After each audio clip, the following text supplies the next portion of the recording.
Welcome to MSP Voice, the weekly show for MSPs by MSPs. Brought to you by Cloudberry, the #1 cross-platform cloud backup. Learn more at cloudberrylab.com.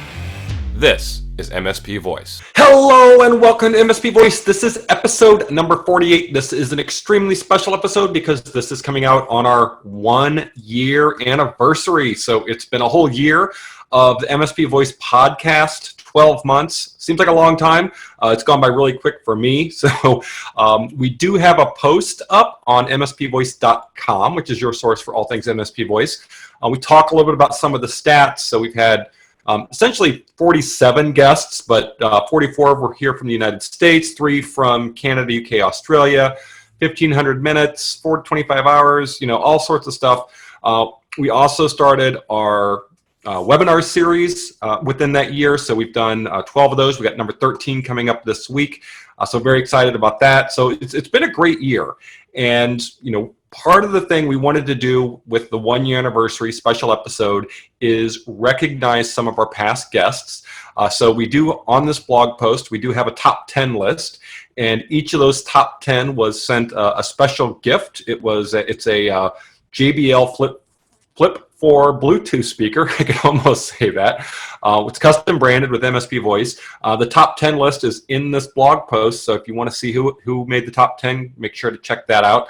Also, I will say our number 1 is Tom Lawrence with Lawrence Systems, and he's actually my guest this week for the interview. So we recorded a special episode with Tom because it is the 1 year. He was our first guest, and he was also the guest with the most listens and or watches. So very happy to have Tom back. We talk a lot about his success with YouTube, what he's done, his love of public speaking, the whole idea of influencer marketing, and a number of other things. So definitely stick around for the interview. One other thing I want to point out, and this will be in the show notes as well, is please give us your feedback on MSP Voice on this podcast. I know that we have a lot of listeners, a lot of people out there listen, probably just, you download it through iTunes or whatever podcast app you're using. But if you could just go to mspvoice.com, click on the link for the survey. It's embedded. It's a Survey Monkey embedded in this blog post. It's super easy. Take you less than 5 minutes to fill it out. And we're going to be choosing 5 people for a $100 Amazon gift card. So we will announce those on June 3rd. So that's just a couple of weeks for you to be able to get in, take the survey, let me know how I'm doing, give me feedback. I don't always get a lot of feedback on this, so please definitely do check that out. So with that, I'm not going to do any news this week just because it is our special anniversary edition. I'm going to go ahead and jump right to the interview with Tom.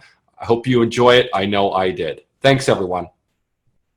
Hello and welcome today. I am super happy to be joined by Tom Lawrence with Lawrence Systems out of Michigan. If you may remember, Tom was our first guest ever here on MSP Voice.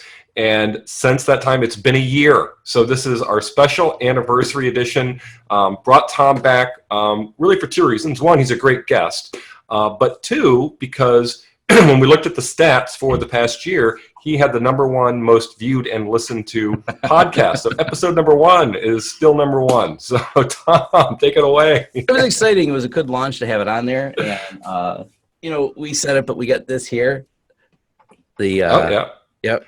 You got the heavy trophy there. I almost wanted to put gloves on because I got to wipe it down because it's beautiful, but now it's got fingerprints on it, and I got to put it on a shelf and wipe it back. We're all excited. We were talking just for a second before the show.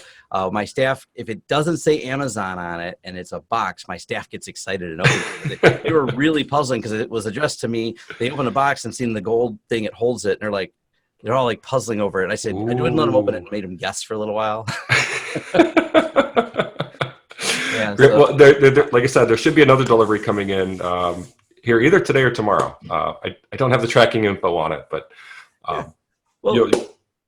it's one of those things too. Being on YouTube, we interact a lot with a lot of our IT companies. Make sure my YouTube channel is focused on we review a lot of the corporate stuff we use, and so we have a lot of IT companies follow us, including one in Belgium that sends us chocolates once in a while. So that's what they were really hoping for, was a really heavy chocolate. That would have been a lot of chocolate. Would have been a lot of chocolate, but they're like, "Is it solid chocolate in here?" This thing goes a lot. Yeah. Well, so you mentioned your YouTube channel. I'm actually going to share this out real quick while we're recording. Just bringing your page up. For the listeners, if you don't know Lawrence Systems, the YouTube channel, the tech knowledge, you have 63,000 subscribers. Yes. And I think that's maybe double than what it was when I talked to you a year ago. I'm gonna say definitely double or more. YouTube's an exponential growth as you create content. It grows exponentially, and the other side that grows that you not like. So I'm looking at the back end analytics over on my other dashboard over here to kind of give you an idea. The number of views is what really matters, not subscribers, and that increases exponentially as well. Because ultimately, if you're talking about conversion, you're talking about customers. It's really not just about how many subscribers or people are passionate enough to follow you and actually hit the subscribe button. It's in more context of how many unique viewers do you get right there. And we crossed over 9 million views on the channel, so 9 million views on there. And at present, our unique viewers is obviously the question. Any type of advertiser looking at that, they want to know what your unique viewers are. And I think right now it's like it's 600,000 unique views every 90 days. So 600,000 different people watching, which is, or I'm sorry, 300,000 different people watching. Wait, is that six? Did I say six? Oh, I don't look at these all the time. Holy crap. 9,940 shares, 33,000 unique likes, clicking likes on videos. So it's kind of weird. It scales, but those numbers were like 1/4 a year ago. So that it's really interesting for sure. Yeah. Well, I'm just, I'm looking at your page here. I'm just, just looking at the views for some of your recent videos, right? They're all over 2,000. Some are up to 17,000. In terms, your Unify seems to attract a lot of views. Yeah, people really they get confused about the Unify. Unify, and someone asked me, and we're starting to work on some reviews for some other enterprise equipment. And the question that marketing company had when they were talking to me about it was like, how does Unify do it? Like, what do you mean?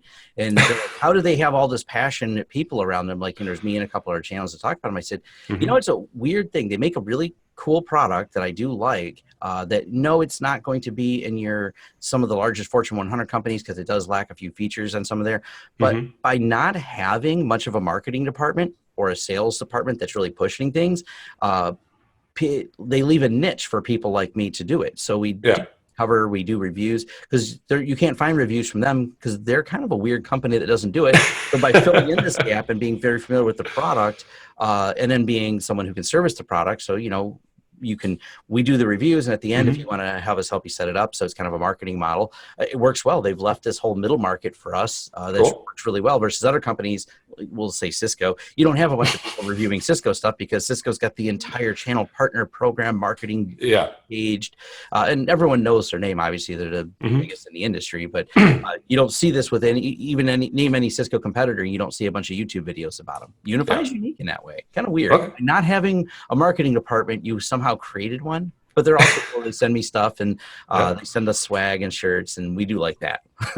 Well, I mean, it's the idea of influencer marketing. And a lot of companies do that, right? Where they'll find someone like you, and they'll say, hey, they'll send you stuff, or they'll bring you into a special group where they send you like new hardware, or you're on a beta program. They get your feedback, maybe fly out somewhere once a year or something like that. Exactly. So, and that's fine. I think companies that embrace that are being a little smarter. And you look at, we'll just mention Unify one more time. One of the things about them, I think they're at a market cap is somewhere at 10 billion. I mean, it's incredible how big they are. They're a publicly traded company. Their stock is worth quite a bit.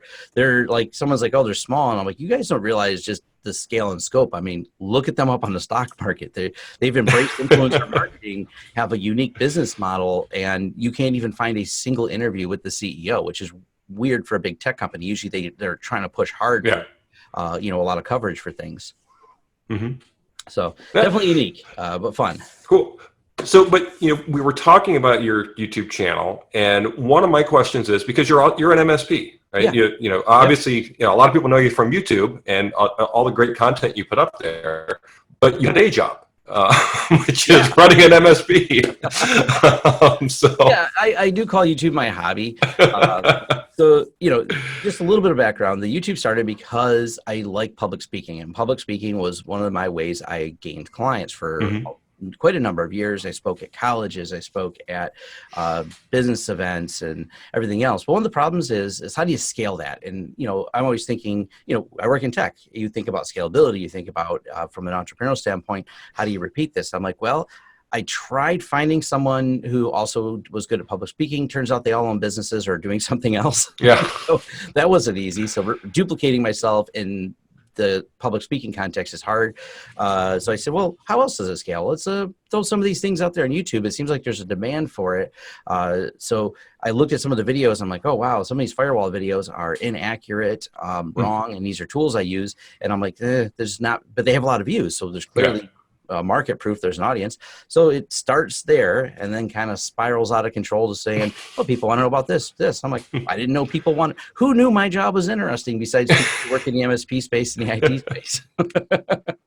And it's been fun because it's cumulative. All these more people want to learn more, and it's audience feedback drives that a lot. So people want to know how we want it. What tool stack are you using? What is the other thing you're doing here? So, I started doing it. I did a couple consumer-facing videos, like on Chromecast, which do have a lot of views. But we pivoted pretty quickly from taking apart things to really covering the tools more in depth on YouTube. It was a scatter approach before we got to the point where I'm mostly just talking about the corporate side of my business. Turns out the retail side, people aren't as interested in. Yeah, but that's my next question, though. Is with that popular of a YouTube channel, how has that helped your business?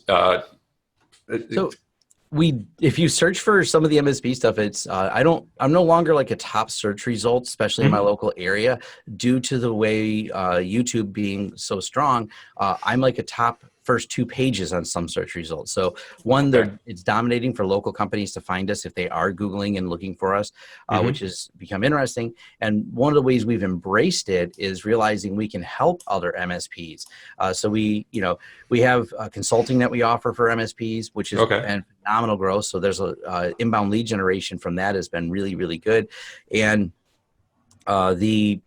the lead generation in helping out internal IT staff that want some of the MSP tools. They aren't looking for a full service. They're going, I just need someone to help me on the back end. I'll help all my end users with Outlook not opening, but can you help me on the back end? So that's been a growth niche for us, is helping out these internal IT staff of like 2. Maybe they have 100 workstations they manage. They can handle it, but they're like, boy, that cybersecurity stuff on the back end is a little hard. Can we just outsource that to you? And essentially we, set up and stand up. Currently we're still using the SolarWinds stack. So we'll help stand that up in there, give them some monitoring, give them some reporting. So we're looking at the high level stuff on the back end, helping them with projects. They're dealing with the end user support, which is the hardest part, is scaling your company to go, how do I deal with level 1 help desk? And I'm like, I don't want to deal with it. So we have enough of level 1 help desk. So working with those internal IT companies has been a big growth for us. Yeah, and I know one of my guests, Bob Coppage, talked about the fact that co-managed IT, as he calls it, is a big, there's a lot of opportunity there, especially for MSPs. Don't be afraid if a company has an IT department. You can actually go in and help them and take things off their plate, and they'll pay you for it. And it's that has been, like, a lot of people, like you said, are afraid of some of that co-managed, but they're one of my favorite people to work with, because I'm not fielding those basic printer support questions and things like that. Those are completely out of scope for us, and they don't outsource it to us. They have an internal team to deal with that, which is actually easier. When you have a guy that's wandering the hallways and, someone goes, my printer won't print, and he can do the obvious thing, like, is there paper in it?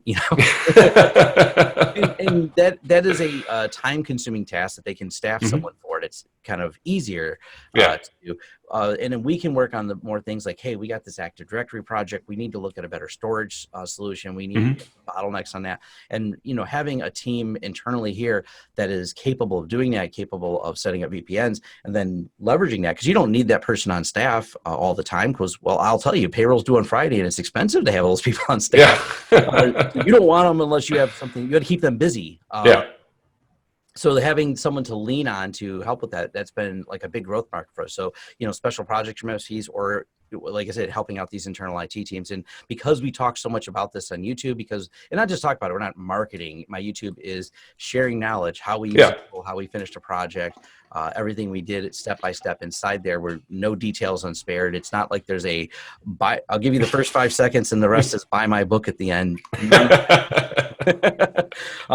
And you either follow my video and go, oh, now I understand how to set this thing up, or you go, that was really complicated hour of YouTube video Tom made. I'm just going to call Tom now. Yeah. You can either DIY it or you can call in the pro to have them do it for you. Oh, yeah. And YouTube's become like the how-to for everything. So Yep. if I need to know how to do brakes on a certain car, I can actually type it in, and almost always someone's got a YouTube video on how to do that. But that doesn't mean I'm going to hire that person. It also, as well as I may watch it and go, that is harder than I thought to do. So I'm going to call a plumber now. Yeah. That's all. Well, not for your brakes, but Not for the brakes. Well, the same concept. Like I watched something on YouTube, like I thought I could do it. It is DIY, but that's not very fun looking. Yeah. Well, my dad always used to say you can do anything with the right tools. Yeah. But usually for a lot of the stuff you don't have the right tools, and it's the same as true in IT. Right? Yeah. It's if you don't have the right tools, you just can't do certain. Right. And some people, especially when it comes to security side, they're worried they're going to make a mistake, which is valid. I'm glad. I'd rather have someone worried about making a mistake than the emboldened, brazen. I don't think it's, I don't think it's going to go wrong. I'm just going to go do it. And too many people. We've taken over a handful recently from this other company that finally flopped. They were big on marketing. They were out there banging on doors, but unfortunately, they just did not have the technical chops to do it. One of the clients we took over was obviously because they were in dire straits. It's usually when they call you, they're like, we didn't like the people. Now we're owned and we have we've been hacked and everything else. And the first thing I do, I log into their firewall, and there was a rule that my favorite, I wanted to screenshot it, but I did before we erased it all. It said, open all rules, we'll fix later. That was the top rule. Just open everything to solve whatever problem that it created. And I'm just like, wow, they knew enough that they couldn't fix the rules. I seen all the rule sets, they were written wrong, but the first rule with a comment in there that just opened up everything. Like, we'll fix later. Yeah. And it has a date on the rule. The rule was last updated 6 months prior. I'm like, really, 6 months of no fixing it. Wow, that's crazy. So how many, you said other MSPs contact you and IT shops. So how much of your work is like local there in your local area versus, more non-local where you're actually doing remote work? So we're seeing a massive growth in that, but I'm going to say we're still probably from a revenue standpoint, 80% of my revenue, maybe more, still comes from local businesses. Okay. It's because we have, I think there's 22 companies right now. I got the dashboard pulled up that we're the MSP for. So we have such a good base, and we're still doing project stuff. So that business has just grown naturally, mostly through referrals, because we quit marketing. Because YouTube is our only marketing. We're not spending any dollars on marketing at all right now. It's just inbound leads from YouTube. So while we're seeing growth on the project side, which has been wonderful, the other side just keeps growing. We just keep landing new deals that are from referrals from other clients and things like that.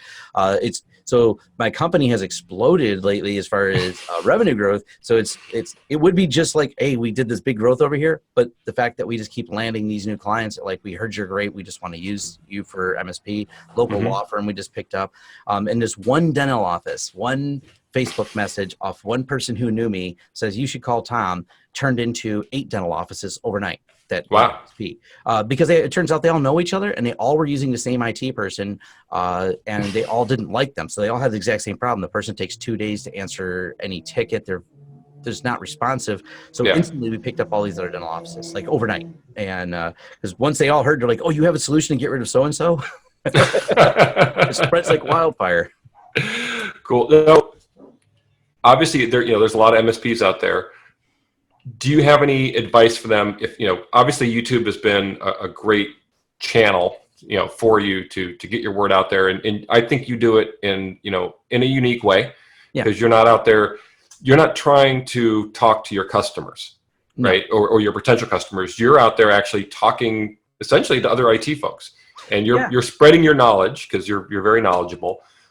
So what kind of advice do you have? I mean, should YouTube only be trying to talk to the customers about, why you should be concerned about security? or your approach, which is much more in-depth technical, where the companies you service probably aren't even going to watch your channel? If you want to get on YouTube and you want to be successful, it's a lot of people that I've seen success from YouTube, and I'm following a lot of what they do, but it's also something I'm very passionate about. Dump all the knowledge out there. Share your experience on there. Share your view on something, maybe some knowledge you have about it, by providing kind of like a genuine, honest, amount of knowledge out there. You get people who are interested in talking to you. I still do public speaking locally. I spoke at a local conference.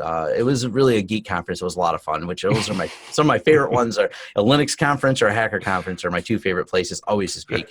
But when I do this talk called Protecting the Digital You, I still do this publicly, but putting together a lighthearted, fun look at something technology that people are interested in, maybe they don't have an understanding for, is still a great way to gain clients locally. Like, speak at your local chamber event, make it kind of fun, have a few laughs with it. But that does translate directly into YouTube. You want to provide someone a lot of knowledge. If you sound like you're just marketing and buy my product, well, no one wants to hear that. So that's why I don't take that marketing slant to it. Create some value, and then people will go, what else does that person do? What else are they involved in? Click on that link, follow them to their website, and we have every YouTube video auto publishes to our blog on our website. So there's a way to follow back. We have extra links because it pulls all the links out of the description. So, it creates some landing pages for them to talk about a product. Oh, by the way, on the side, it says we do IT services. It's, you got something of value from the video, hopefully. or you're one of those commenters that starts with the thumbs down and tells me you are completely wrong. I love those people. Wrong about what? I get some there's a lot of people who jump down the rabbit hole of thinking things can do it, think that the government or CIA is after them, and I'm completely wrong, and I'm part of the plant to tell people that you can fix the security problem. There is no fixing it. It's all a way for them to get deeper into your computer. The patches are actually not patches. There's some of that. Take your tinfoil hat off once in a while. It may be cutting off circulation. A little bit there. So, just in terms of, like I said, we've talked about your YouTube, we've talked about your business. What other tips do you have? I'm sure we covered this a year ago. It's been a while, but for someone just getting started up, forget about YouTube, whatever. They want to get started in the MSP world. What's your, now that you've been doing it for a while, what's your biggest advice? I'm going to say this, it's actually good to ask the same question even a year later. That would actually be a fun follow-up. Ask the same question because it's going to change. Because I think last time I asked you, you said don't. And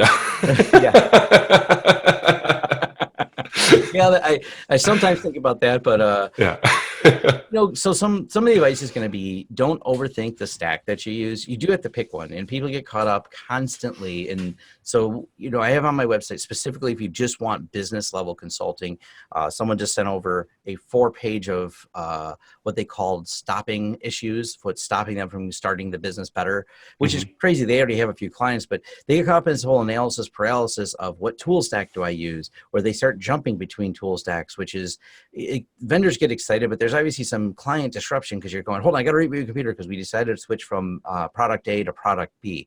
Kind of solidifying a product, become knowledgeable about that product. There is no one solution fits all, and there is no one that absolutely works perfect. So just kind of look out there and don't necessarily go with the cheapest. You got to go with something that'll grow. Because one of the things that people don't realize is you quickly figure out, once you staff up, and if you're starting out with one person, you have to price your model for growth. You have to figure out how to get some staff in there, because when SolarWinds had that really small price increase.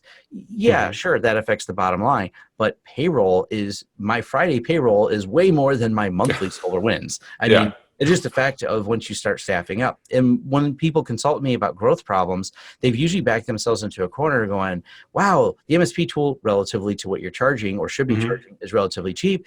I can make all this margin. I'm like, you didn't still add enough margin. You undercut your competitors by 30-40% to get the client, but now you have no money to pay payroll to hire that next person, so they get stuck. So actually look at what your competitors are pricing, maybe even price higher than them. You have to come up with your value proposition to them. You want them to take a gamble on me. Do you want them to take a gamble just because you undercut their price? By the way, what does it say for a company that you just came in without any different? You're going to say, I'm going to offer you the same tool stack as your competitor for 30% less, and you're not doing anything different. Well, customers sometimes will jump ship on that, but if you can't sustain that service, what did you really do? And do you want those customers that are always looking for someone cheaper? You want to develop relationships with your clients that don't care about how cheap you are. They want to say when they get off the phone, those are nice people to talk to. Those were that focus on that customer service experience with them and the relationship with them, and you'll do better. And don't go cheap. Don't give. I've consulted with a couple people, and they think they can mark up like 20% on top of what their SolarWinds cost was. I'm like, are you insane? There's no margin in doing it this way. Yeah. Yeah, especially, for people who, just are one-man shop, right? Yeah. They're not always thinking, 3 steps ahead at eventually I got to hire somebody. And do I have enough margin in here so that, like you said, on Fridays, I'm going to be able to make payroll once I have more than just myself in here? Yeah, and I do some on and off locally here in Detroit. We have Startup Week Detroit coming up. I've spoke at that event. It's about helping entrepreneurs. I've consulted with. We have a local business incubator called Tech Town, supported up by the local university and some big investors. So I spoke at there. I've spoke at another business co-op thing, and it's not just IT. It's any one of them. Yeah. The same problems kind of persist. When they're doing a startup, is you got to figure out how much to price your product at, and you're not going to just try and take over the market by doing this. I know unless you're one of those one-off venture capital companies or venture capital funded companies in Silicon Valley, they're like, we can lose money for the next 10 years and we have $30 billion thrown at us to do it. We're Uber or whatever. I know those are pie in the sky things, but we're talking about realistic, sustainable small business. It's a different model. No, I agree. There's not much VC out there for the one-man shop. So. No. You have to have an incredibly unique idea and the right connections to the right crazy VC that's willing to bet on you. But if you're not doing anything different, if you're not saying I'm going to do things in a very different way than anyone else, then you at least have to price in a similar way. Unless you're doing something innovative, that's what cuts the price and cuts that. If you're not, then don't think that way. You have to realize what people are doing out there. So I think that's usually my advice in a nutshell to them. Okay, so I think you've been pretty innovative in how you've used YouTube to help yourself grow business. Anything else on the MSP side that you've seen maybe recently or in the past where you're like, wow, that's a really cool way of doing things? Nothing is really, it's figuring out the right tool stack to use is obviously an interesting aspect of it, but I think broadening it. So someone had asked why we're using Huntress right now. And like I said, I date everything because that's what we're using right now because they seem a great product. And I'm we started using Huntress in addition to the SolarWinds, for example, because I don't think we should put all the eggs in one basket. That means you trust a single company for protection. And we've always talked about defense in depth, security in layers. Having everything with one company means if there's a problem at a single company, they then become the single point of failure. So one company that tries to offer me magic inclusiveness top to bottom, I'm like, well, who watches the watchers, the old saying, the old phrase. So that's why we threw Huntress on there. So that's at least one thing that I'm trying to expand on is making sure that we have different tools from different vendors to kind of give us a more balanced diet of our security. Other than that, nothing's really, other than moving slowly to more and more cloud-enabled apps and things like that. There's not anything that have been blown away in the MSP space. That's been like, oh my gosh, it's more about these customer-centric. We're watching people not like some of the larger MSPs because they turn people into tickets really quickly. That's why I think the model of local growth and working with these other MSPs is a better model because of the client relationship that you can have when you're local to someone versus I'm just going to outsource to XYZ company 1,000 miles away. And outsourcing help desk, I don't see that as innovative at all. I think that's a horrible idea. That's one of the reasons we don't do that. So that's more of the same. It's client relations and things like that. So nothing really groundbreaking that I've seen. I've been a little hard on Office Depot, CompuCom on the podcast. It's like but the interesting thing is I haven't heard of a lot of people that have necessarily lost business to them that they haven't been able to regain back. Especially when they go to these larger MSPs, nationwide. And how many how many times has a nationwide MSP tried to work, and it just doesn't, because So here's how the franchise opportunity, and this is a cool study I did with, I'm a graduate of the Goldman Sachs Small Business Program. And Okay. that is a really cool, if you haven't heard of it, it's called GS10K. So if you're another business owner listening to it, there's programs around the US in this, and they help small businesses grow. And I say small, but they have some requirements, but they can be a fairly good sized company and go through the program. So I worked with some of the Goldman Sachs consultants, and I really looked at franchising my business. That was an idea I had. And Yeah. I realized quickly, when you look at the value proposition an IT company, or MSP by extension of, creates, it's that localness of knowing that they know Tom's going to come out, they know Steve's going to come out, my staff, and building that. Once you create an abstraction layer and you just send someone to a generic large help desk where they just kind of feel like a commodity, like every other help desk that we've ever talked to, it kind of breaks down. And it's kind of the broken part of some of the franchise model of, it's not as personal. And we realized too, the only thing that franchise really offers is what, some discounts for some tool stack or some processes that you eventually copy and break away from the franchise. Yeah. So I see them all trying to do this. And once you become disconnected from your customers at the franchise level, so like look at the corporate franchise, you look at an example of what was a successful franchise that had to scale back. Subway, we actually had a handful of Subways as IT service clients because we knew a few Subway owners. The corporate people came up with decisions that didn't fit well with the local businesses. And once you're looking at it only from a number standpoint, like I just run all these franchises, I don't directly interact with the client. You make decisions based on dollars and cents, not personal relationships with these clients. Hand those decisions on down. The next thing you know, you're closing, I think like 1,000 Subways closed overnight over a couple of bad business decisions. Yeah. And the same problem, if you're not providing a personal level of experience, it becomes very difficult. You need those personal feet on the ground people to interact with the client. And that's what really makes it with IT. They still want a relationship with that. Yeah, great. So it's been a year. Like I said, it's been great to have you back on here. I'm not sure what the next year holds for MSP Voice. I'm sure we'll be in touch throughout the next year. And I really appreciate you coming on, sharing your knowledge, not only the first time but also this time. I know the audience really appreciates it. Last time you asked me, I talked about VMs being kind of like, magic, how you can just take running virtual machines and things like that. I will tell you a technology I started digging into that's really pretty interesting when it comes to, that I do find very innovative is, you ever talked about Wasabi Hot Cloud at all, or dug into it? I know you guys support it with Cloudberry. I haven't personally dug into it myself, no. So, real brief, and you can obviously read a lot of information on this, or very public. What makes them different? So, cloud storage is commoditized. I would have told you before I read. And I seen Wasabi. I'm like, oh, cool. They figured out a way to make it cheaper. What'd they do? Cut price. You want to know what they did? Innovative. Turns out they invented a new operating system for storage. So I dug into the technical details. Their engineers know how the hard drive heads interact with the platter, like that level of engineering. They didn't go grab an off-the-shelf ZFS or BetterFS file system. They go, why don't we reinvent the file system? How much more storage could we get?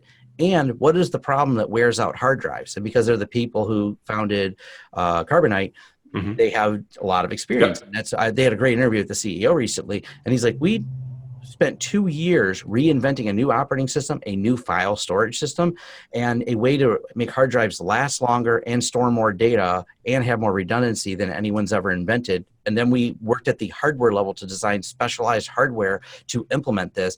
Off-the-shelf hard drive, that's where it ends. Everything up from there on is customized. I was like, that's how they're doing it. That's actually really fascinating.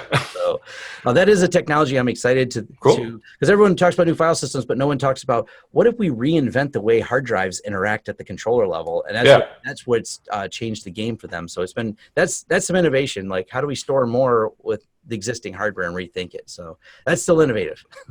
Cool. So innovation's where it's at. Yeah. Tom, thank you very much. Thank you.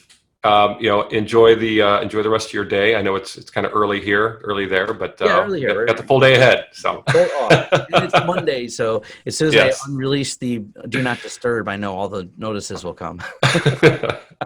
Save here. Awesome. Right. Have a great one. Take care. Bye.